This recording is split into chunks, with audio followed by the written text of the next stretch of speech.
Hi everyone, welcome to digital GK classes. तो प्राथमिक शिक्षक भर्ती जो कि बिहार में होनी है, इससे रिलेटेड अभी तक जो भी ट्वीट आ रहे थे वो जो बीपीएससी के चेयरमैन है अतुल प्रसाद जी का, और अभी तक उन्होंने यही सारी ट्वीट दी है। बट कल का जो उनका ट्वीट था आपने देखा ही होगा, सबसे अजीब सा था। पूरे शब्दों के साथ खेला गया कि एग्जाम को रोकना और अयोग्य ठहराना दोनों अलग अलग बातें हैं। दूसरा सवाल ये है, जैसा कि आप सभी कही आ रहे थे कि क्या अलग अलग स्टेट में आपने देखा होगा जब से कि ये सारी चीज़ें हुई हैं वहाँ से लेटर वगैरह जारी होने लगे हैं। कल मैंने आपको कोलकाता का दिखाया, बाकी मध्य प्रदेश चाहे जो भी एग्जाम्स थे वो अब उस पर जो है एक जो है धीरे धीरे जो है वो चीज़ें आगे बढ़ रही हैं। चाहे आपका केवीएस का हो उसी के अकॉर्डिंग, चाहे आपका सीटेट हो, ठीक है, और इवन वो लोग ऑफिशियल लेटर भी जारी कर रहे हैं। बट क्या बिहार की गवर्नमेंट का एक फर्ज नहीं बनता है? क्योंकि बस देखिए, ट्वीट करना, अगर ट्विटर पर ही सब कुछ ऑफिशियल है तो वहीं पर सारे काम हो जाते। ट्वीट करना कोई ऑफिशियल चीज़ नहीं होती है, वो कभी भी बदला जा सकता है। तो मैं एक चीज़ आपको बताना चाहूँगी, कल जो है कुछ लड़कियों के द्वारा जो है वहाँ पर गए थे सचिवालय में। वहाँ पर जब उनसे पूछा गया तो उन्होंने एक जवाब दिया कि बस एग्ज़ाम दो। दूसरी चीज़, फिर से कुछ अभ्यर्थी गए हैं जो कि बॉयज़ कुछ लोग गए थे, तो उन लोगों के द्वारा भी जो वहाँ पे उन लोगों ने ज्ञापन सौंपा, एप्लीकेशन जो भी दिया उसमें लिखा था कि जितने भी बीएड अभ्यर्थी हैं, आप अगर सभी को शामिल कर रहे हैं एग्जाम में तो आपको इतनी, पहली बात तो ये कि इसको थोड़ा सा स्टे करना चाहिए क्योंकि एनसीटी का नहीं है। देखिए, बच्चे ज़्यादा समझदार हो गए क्योंकि सभी को पता है कि इसका इफेक्ट देखने को मिलेगा, क्योंकि बिहार कोई हमारे इंडिया से बाहर का राज्य नहीं, बिहार भी हमारे देश का ही राज्य है, आप सभी जानते हैं। तो उन्होंने बोला कि जब सब कोई, सुप्रीम कोर्ट जो है सबसे सुप्रीम है और बिहार की गवर्नमेंट भी उन्हीं को फॉलो करेगी, ये सभी जानते हैं। ऐसा नहीं है कि कोई उनकी जो है अवहेलना कर देगा। तो हमको जो है ना लिखित चाहिए, हमको लिखित चाहिए कि अगर आपने बीएड को शामिल किया तो आप जो है रिजल्ट में भी उनको शामिल करेंगे। जब ऐसा चीज़ें उन्होंने अपना ज्ञापन दिया तो आप जानते हैं कि वो सभी जो है एकदम चुप्पी साधे हुए थे। किसी ने कुछ नहीं बोला कि होगा हाँ या ना, मतलब ना तो हाँ बोला है ना तो ना बोला है, बस एक चीज़ बोला है कि एग्ज़ाम दे दो। और कल तो हद हो गई, बोला कि एग्ज़ाम दो फिर कोर्ट जाओ। आप सोच सकते हैं कि ना ही किसी ने वो एक्सेप्ट किया है, ना ही किसी ने लिखित में दिया है। और आप जानते हैं कि अभी जो है सीएम नीतीश का एक बड़ा बयान आया है कि उन्होंने, देखिए, वो भी मतलब बस उन्होंने बोला कि हम 1,70,000, अभी मैं वीडियो में दिखाऊंगी, आप खुद देख लेना, आपको समझ में आ जाएगा कि इस एग्जाम में सभी शामिल होंगे और हम बहुत अच्छा करने वाले हैं। फिर उन्होंने नियोजित शिक्षकों की भी बात की है। तो सबसे पहले आप प्लीज ये वीडियो देखिएगा, पूरा देखिए कि उन्होंने खुद क्या बोला है, फिर हम बात करते हैं। राज्य के विद्यालयों में गुणवत्तापूर्ण शिक्षा उपलब्ध कराने हेतु सरकारी शिक्षकों के कुल 1,70,461 पदों पर स्वीकृति की कार्रवाई बिहार लोक सेवा आयोग द्वारा की जा रही है। अब इसमें समझ लीजिए कि 1 से 5 तक के प्राथमिक विद्यालयों में 69,943 पद, प्राथमिक विद्यालयों में कक्षा 9 से 10 के लिए 32,916 पद और उच्च माध्यमिक विद्यालयों में कक्षा 11 से 12 के लिए 57,602 पद शामिल है। इस पर काम चल रहा है और बहुत जरूरी है कि इसके लिए इस महीने के अंत तक इसके लिए जो भी है परीक्षा होनी है हो जाएगी और तेजी से ये काम हम लोग चाहते हैं कि जल्दी से जल्दी उनकी बहाली हो जाए। अब इसके अतिरिक्त प्राथमिक विद्यालयों में 40,518 हेडमास्टर के लिए प्रधानाध्यापकों की नियुक्ति की कार्रवाई भी बिहार लोक सेवा आयोग के द्वारा ही की जा रही है। वो भी काम बहुत जल्दी शुरू हो जाएगा। अब विद्यालयों में शैक्षणिक वातावरण में लगातार सुधार किया जा रहा है और बाकी सब चीजों के लिए एक बात हम बता देना चाहते हैं, बाकी जितने भी टीचर हैं, ये कौन किया था?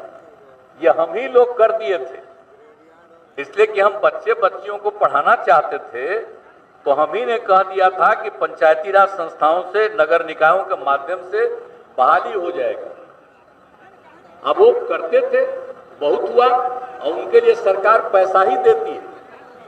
आज 4,000 से शुरू हुआ, आज कहां पहुंच गया? 40,000 से ऊपर भी पहुंच गया। तो सब किया गया है।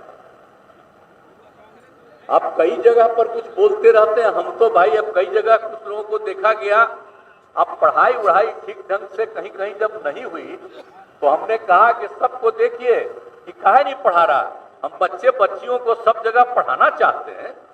तो इसी के लिए वो काम किया। तभी हमने तय किया कि जैसे पहले सब दिन सरकारी होता था, इस बार भी सरकारी तौर पर हम लोग इस काम को फिर कर देंगे, यानी पूरे तौर पर ये काम किया जा रहा है। तो आप समझ लीजिए कि ये जो किया गया है, अब बाकी जितने भी हैं तो इनके लिए भी हम लोग ध्यान दे रहे हैं।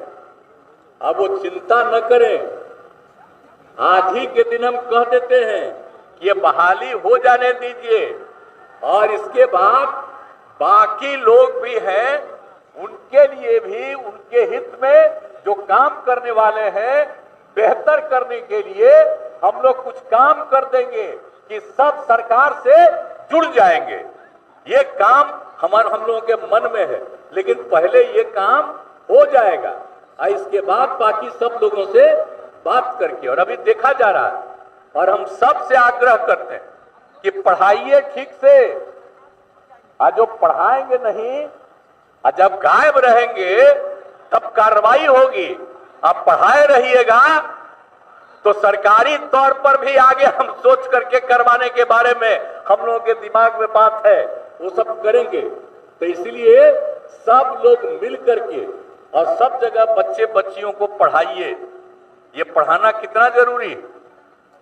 अब आजकल देख रहे हैं ना, पहले कितना कम बच्चे बच्चियां पढ़ते, आजकल अब संख्या कितनी बढ़ रही है। इसी के चलते आप जानते हैं ना जी, प्रजनन दर बढ़ रहा। हम लोग काहे कह रहे हैं कि बच्चियों का पढ़ाई जरूरी है। तो मुख्यमंत्री नीतीश कुमार ने अपने भाषण में क्या कुछ कहा है बिहार के शिक्षकों के लिए, सरकारी शिक्षकों के लिए, वो हमने आपको सुनवाया है। देखना यह है कि आने वाले समय में क्या शिक्षकों की जो मांग है उस पर सरकार कितना विचार करती है। लेकिन पहले बीपीएससी के माध्यम से शिक्षकों की बहाली होगी, उसके बाद शिक्षकों के बारे में सरकार विचार कर रही है और उस पर काम भी करेगी। ये आश्वासन दिया है मुख्यमंत्री नीतीश कुमार ने, एक ऐलान किया है, आपने सुना है। हमारे चैनल देखिए, आपने सुन लिया होगा कि उन्होंने क्या बोला है कि हम किसी को भी निराश नहीं करेंगे, सभी को जो है सरकार के साथ जोड़ेंगे, चाहे जो भी शिक्षक की बहाली हो, ठीक है। बट एक बार भी उन्होंने ये नहीं बोला कि जो सुप्रीम कोर्ट से जो चीज़ें निकली हैं हम उस पर कुछ कानूनी कार्रवाई कर रहे हैं, हम बीएड अभ्यर्थियों के जो है भलाई के लिए हम खुद जो है वहाँ पर जो है याचिका रखेंगे, उनके सामने रखेंगे। ऐसी कोई बात सामने नहीं आई। आप समझ रहे हो, ये सब कुछ जुमलाबाजी चल रहा है। देखिए, आप सभी समझदार हैं, तो अगर जब बिहार के जो सीएम, जो मुख्यमंत्री, उन्होंने ही बोल दिया कि सभी लोग शामिल हैं, तो फिर आप भी जानते हैं कि आपके पास एक ही ऑप्शन है कि आप एग्जाम दे दीजिए। क्योंकि ये भी है कि अगर तैयारी कर लिया है और ना जाएं तो ज़्यादा पछतावा होगा, तो इसलिए एग्जाम देने जाओ। देखो, मेरी स्टार्टिंग से एक ही मांग रही है कि आप लिखित में दीजिए, क्योंकि देखो, ट्वीट कर देने से, बोल देने से चीज़ें सही नहीं होती हैं। बहुत बार वैकेंसीज के लिए बोला जाता है, ट्वीट किया जाता है, आज तक कभी कोई चीज़ें पूरी नहीं होती हैं। तो लिखित में चाहिए। बस ये नहीं कि आपने एग्जाम में शामिल कर लिया, एग्जाम में शामिल करने के बाद से अगर आपने रिजल्ट ही नहीं जारी किया तो ये तो सबसे बड़ा जो है बच्चों के साथ गलत होगा। इसमें तो बच्चे सबसे ज़्यादा पीसेंगे, ठीक है। वो बस उस उम्मीद में रहेंगे कि आप कुछ करेंगे। तो देखिए, मेरी एक मांग है और मैं चाहती भी हूँ कि आप भी इस चीज़ को सपोर्ट करें कि अगर आपने बोल दिया है कि बीएड भी प्राथमिक में एग्जाम में बैठेंगे तो प्लीज़ आप इस चीज़ को लिखित में दीजिए, किसी को गुमराह मत कीजिए। इसलिए आप सभी से रिक्वेस्ट है कि ज़्यादा से ज़्यादा लाइक शेयर कर दीजिए ताकि हर बच्चे तक पहुँचे। और बस जो भी बच्चे जा रहे हैं सचिवालय में, वो आप सब यही चीज़ लिखना कि बीएड का रिजल्ट, अगर आप शामिल कर रहे हो बीएड को, तो बीएड का जो रिजल्ट है वो भी जारी होना चाहिए, ठीक है। या फिर आपने क्या सोचा है। दूसरी चीज़, राजकर्मी की बात चल रही है। देखिए, आपको पता है कि ये सभी को खुश करने के चक्कर में आप भी जानते हैं कोई खुश नहीं हो पाता है। जो चीज़ें सही हो आप उसके हिसाब से करिए। अब ये जो राजकर्मी का बीच में आया है कि राजकर्मी देंगे, उसकी भी इन्होंने बात की है कि कुछ लोग जो हैं उनके भी बारे में मैंने बहुत अच्छा सोचा है। वो जो नियोजित शिक्षक हैं उनकी बात हो रही है राजकर्मी का दर्जा के लिए। बट अभी तक आप सोचो, मीटिंग हुई, इतनी बड़ी बैठक हुई, उसमें कोई रिजल्ट नहीं निकला। ना तो राजकर्मियों के साथ कुछ हो रहा है, ना तो बीएड। अब देखते हैं इस बहाली का फाइनल रिजल्ट कब आता है।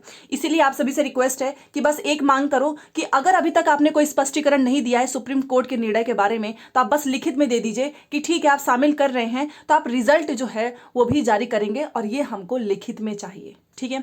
ये वीडियो बनाने का पर्पज यही है ताकि जो है ये जो गुमराह करने वाली जो चीज़ें चल रही हैं खुद वहीं के द्वारा, वो चीज़ें खत्म हो और एक स्पष्टीकरण होना चाहिए, ठीक है। सो आई होप आपको समझ में आया।